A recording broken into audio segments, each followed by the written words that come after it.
बिस्मिल्लाहिर्रहमानिर्रहीम। अस्सलाम वालेकुम नाज़रीन, आप देख रहे हैं अमान टीवी यूट्यूब चैनल। नाज़रीन, खबर शामिल करने से पहले गुजारिश है कि हमारे चैनल को सब्सक्राइब कर लें और वीडियो को लाइक करें ताकि हर नई आने वाली खबर बर वक्त आप तक पहुंच सके। नाज़रीन, आपको अपडेट करने जा रहे हैं सराय आलमगीर से। थाना सदर सराय आलमगीर के हदूद में पुलिस पार्टी पर फायरिंग का एक वाक़या रिपोर्ट हुआ है। मीडिया पर चलने वाली खबर के मुताबिक कस्बा के मकाम पर पेट्रोलिंग हाईवे पुलिस पर जो है वो फायरिंग की गई है।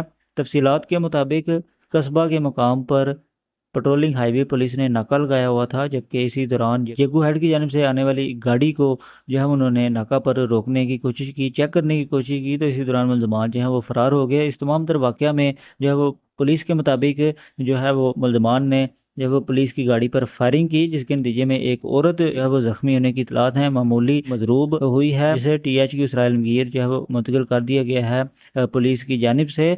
और ये नाज़रीन एक मुख्तसर सी अपडेट है। अगली वीडियो तक के लिए दीजिए इजाज़त। अल्लाह हाफिज़।